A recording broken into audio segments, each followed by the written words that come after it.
खुदावंद यीशु मसीह नाम में आप तमाम बुजुर्गों, बच्चों, बहनों को, भाइयों को सलाम। मसीह में आपकी सलामती हो। आइए हम बाइबल मुकद्दस में से यूहन्ना 10 बाब और 10 आयत की तिलावत करते हैं। चोर नहीं आता मगर चुराने और मार डालने और हलाक करने को। मैं इसलिए आया कि वो जिंदगी पाएं और कसरत से पाएं।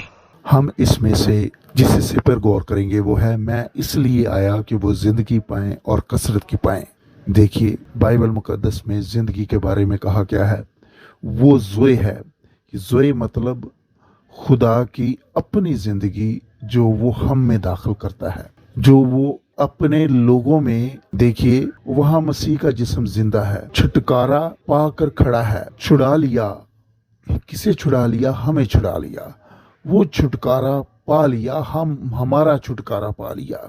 उसकी नजर में हम जो हैं अब फाते हैं, हम उसकी फतह हैं, चर्च उसकी फतह है। हम इस आखिरी दिनों में इस शानदार अंजील के साथ सामने आते हैं, उसकी फतह को जाहिर करते हैं। वो इसी मकसद के लिए मर गया और हम उसकी फतह का सबूत हैं। आमीन।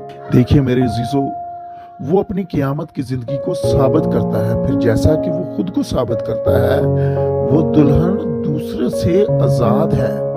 वो एक आजाद औरत है, एक अजीम दागदार परिंदा है। आप बाइबल में देखते हैं, दूसरे लफ्जों में मुख्तलिफ है। आपको इस पर बाइबल याद है। आप इस आयत को बाइबल में भी देखते हैं कि वो एक हिस्से पर जो है वो परिंदे को दागदार यानी कि खून लगा देते थे। अजीम दागदार परिंदा, लेकिन इसका नाम था, उसकी जिंदगी थी। उन्होंने परिंदे पर धब्बा कैसे लगाया? वो दोनों सफेद थे। फिर उन्होंने एक परिंदे का सर निकाल कर दूसरे परिंदे का खून बहा दिया और दूसरे परिंदे पर सुर्ख खून का धब्बा दिया, यानी कि सुर्ख खून उसके ऊपर लगा दिया। और उसने अपने परों को इस तरह फाड़ दिए, या और खून जमीन को बहा दिया जाता था तो वो खून पुकारता था, मुकद्दस मुकद्दस मुकद्दस, मैं पाक हूँ पाक हूँ पाक हूँ।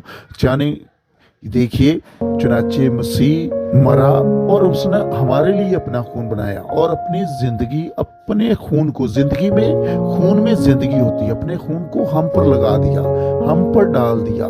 उसका खून अब चलता है हमारे ऊपर और उसका खून हमारे बारे में गवाही देता है। जो उसके मुकद्दसीन है, मुकद्दस मुकद्दस मुकद्दस, ये खुदा की तरफ से पाक कर दिया गया है और वो दूसरों से आजाद है। जैसे आयत में है, मैं इसलिए आया कि वो जिंदगी पाएं और कसरत की पाएं। आमीन।